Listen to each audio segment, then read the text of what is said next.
Bienvenidos a La Voz de la Literatura, el podcast donde la literatura cobra vida. Hoy nos sumergiremos en el mundo de William Faulkner, uno de los grandes maestros de la narrativa estadounidense del siglo XX. En particular, nos centraremos en uno de sus cuentos más emblemáticos, Una rosa para Emily, una historia que nos lleva a reflexionar sobre la naturaleza humana y la decadencia y la memoria. Con su característico estilo no lineal y su profunda exploración de la psicología humana, Faulkner nos presenta a Emily Grierson, una mujer misteriosa y enigmática que se convierte en un símbolo de la tradición y la resistencia al cambio.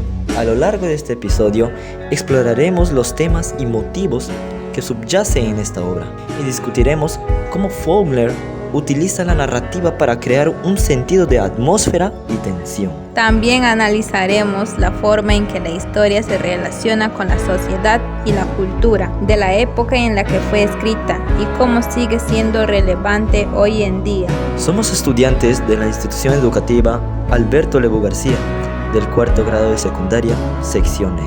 Me llamo Jorge Racing Cheteshuña. Mi nombre es Jenny Paimis Minio. Yo soy Johan Medik Cano Tantaleán. Y juntos exploraremos más a fondo sobre la obra Una rosa para Emily, de William Faulkner. ¿Qué les parece si comenzamos con una breve introducción a la vida y obra de William Faulkner? William Cuthbert Faulkner nació el 25 de septiembre de 1897 en New Albany, Mississippi, hijo de Mary Cuthbert Faulkner, ferroviario, y Maud Butler, ama de casa. William se crió en Oxford, Mississippi, y en 1915 dejó la escuela secundaria para trabajar como contable. Faulkner ingresó a la Universidad de Mississippi en 1919, pero se retiró en 1920. Posteriormente, ocupó diversos puestos en Nueva York y Mississippi hasta 1924. La primera novela publicada de Faulkner, La paga del soldado, que fue creada en 1926, se basó en sus experiencias durante la Primera Guerra Mundial, de 1914 a 1918. El ascenso crítico y artístico de Faulkner no comenzó hasta la publicación de El ruido y la furia en 1929, citando el uso de que Faulkner hace de múltiples narradores. Los críticos se maravillaron del experimentalismo descuidado del texto, en el que el autor cuenta su historia de la desesperada y decadente familia Compson en 4 ocasiones distintas, pero nunca desde la perspectiva del personaje central de la novela. Cathy Faulkner presentó el viaje de la familia Bonder para enterrar a su madre en 59 capítulos, uno de los cuales consiste en una sola y confusa frase: "Mi madre es un pez", y en 15 voces diferentes. Además de su trabajo como novelista, Faulkner se ganó la vida durante décadas de 1930 y 1940, escribiendo guiones cinematográficos basados en su propia ficción y en la de otros escritores, como Tener y no tener, en 1937, de Hemingway, y la novela policíaca El sueño eterno, creada en 1939, de Raymond Chandler. La obra posterior de Faulkner no fue todo un éxito comercial ni de crítica, pero continuó siendo reconocido, ganando el premio Nobel, 2 premios Pulitzer, el segundo póstumo, y en 1955 el Premio Nacional del Libro. Faulkner falleció el 6 de julio de 1962 de un ataque cardíaco en Byhalia, Mississippi. Legó los principales manuscritos y documentos personales que poseía la Biblioteca de Colecciones Especiales Albert y Shirley Small de la Universidad de Virginia. Además, en 1998 y 2000, su hija, Jill Faulkner Summers, residente de Charlottesville, donó 2 partes de su biblioteca personal a la colección de la Universidad de Virginia. En la producción literaria de William Faulkner se destacan las siguientes novelas y cuentos. En novelas tenemos a La paga de los soldados, que fue publicada en 1926, Mosquitos fue publicado en 1927. Sartoris en 1927. El ruido y la furia en 1929. Mientras agonizo en 1930. Santuario en 1931. Luz de agosto en 1932. Pilón en 1935.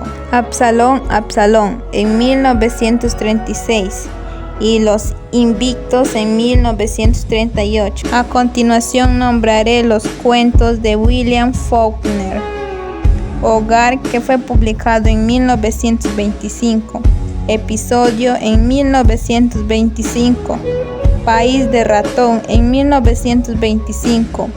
Yo y dos botellas de ron, 1925.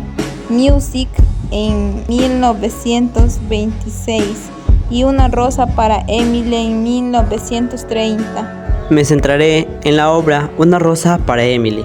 El narrador nos explica que la señorita Emily era una suerte de obligación hereditaria para el pueblo desde 1894, cuando el coronel Sartoris le condenó los impuestos a perpetuidad tras la muerte de su padre.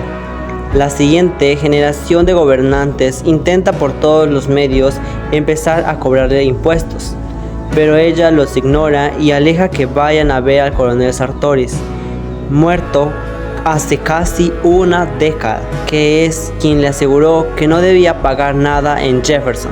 El narrador retrocede 30 años en el tiempo, 2 años luego de la muerte del padre de la señorita Emily, y poco después de que su prometido la abandonara. Los vecinos se quejan ante el alcalde, el juez Stevens, por el olor que proviene de la casa de los Grierson. Se convoca una reunión del consejo municipal y en lugar de afrontar con Emily, como propone un joven concejal, los más viejos optan por irrumpir en su casa y echar cal para detener el olor. Cuando los hombres que realizan el trabajo se están yendo, se enciende una luz en la casa y pueden ver a la señorita Emily en la ventana. El narrador remarca que fue entonces que la gente empezó a sentir lástima por ella. También admite que todos estaban resentidos con los Grierson y de algún modo disfrutaban sus desgracias, como el hecho de que Emily hubiera llegado a los 30 años sin casarse. Cuando las mujeres del pueblo van a ver a Emily el día después de la muerte de su padre, ella les dice que él no está muerto. Luego de 3 días de negarse, finalmente accede a que lo entierren. El narrador comenta que en ese momento el pueblo comprende el apego de Emily con su padre, quien a lo largo de su vida había forzado su soltería y echado a todos sus pretendientes. La voz narrativa cuenta que tras la muerte del padre, la señorita Emily pasa enferma mucho tiempo, hasta que reaparece y se le nota más rejuvenecida.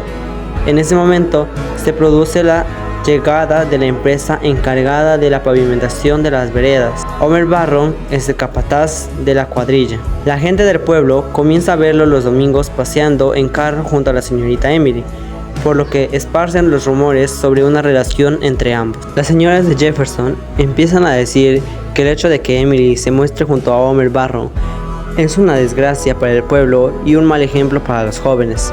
Entonces le piden al pastor Bautista que la visite. Este lo hace, pero nunca divulga lo conversado.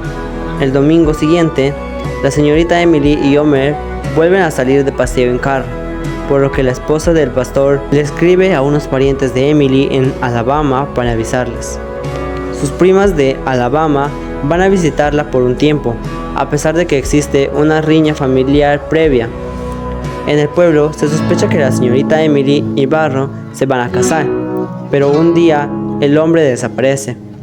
Sin embargo, cuando las primas de Emily se van, un vecino dice haberlo visto regresar a la casa. Es la última vez que se sabe de él. Después de eso, la señorita Emily no sale de la casa por 6 meses. Solo se la ve de vez en cuando. Cuando la gente del pueblo vuelve a verla, está más gorda y aventajada, con el pelo canoso. Luego, el narrador dice que pasaron los años y la señorita Emily no volvió a tener contacto con otros habitantes. Además, señala que su sirviente negro, Tobe, estaba muy viejo y prácticamente no hablaba. Por último, cuenta que, por este motivo, cuando muere Emily, nadie sabía que estaba enferma. Durante el luto por la muerte de la señorita Emily, Tobe deja entrar a las primeras visitantes, se va por la puerta de atrás y no se lo vuelve a ver. Llegan las primas de Alabama y se realiza el entierro. Apenas finaliza la ceremonia, los pueblerinos se dirigen al misterioso cuarto del piso de arriba para revisarlo. Abren violentamente la puerta y encuentran una habitación polvorienta, preparada para una noche de bodas, con un traje de novio sobre una silla y los zapatos debajo. En la cama yace el cadáver descompuesto de Homer Barron, en camisón de dormir. En la almohada continua se aprecia la huella de apoyo dejada por una cabeza y una hebra de largos cabellos canosos, que se asume pertenecían a la señorita Emily. La historia sigue a Emily Grierson, una mujer solitaria y misteriosa que vive en una antigua mansión en el sur de Estados Unidos. Después de la muerte de su padre, Emily se aísla cada vez más y se enamora de Homer Barron, un trabajador del norte. Sin embargo, Homer desaparece y años después se descubre su cadáver en la casa de Emily, sugiriendo que ella lo mató y lo mantuvo allí. La obra nos plantea preguntas sobre la forma en que tratamos a los demás, especialmente aquellos que son diferentes o que no encajan en nuestras expectativas. Emily, como personaje, es un ejemplo de cómo la sociedad puede juzgar y aislar a aquellos que no se ajustan a sus normas. La historia también nos hace reflexionar sobre la importancia de la memoria y cómo puede ser tanto un consuelo como una carga.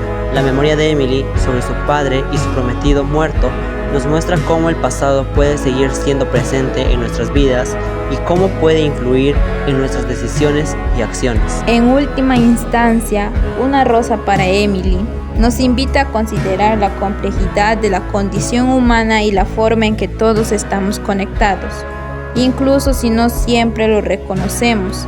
La obra nos recuerda que detrás de cada persona hay una historia, y que cada historia merece ser escuchada y comprendida. Esperamos que este podcast haya sido totalmente de su agrado. Muchas gracias.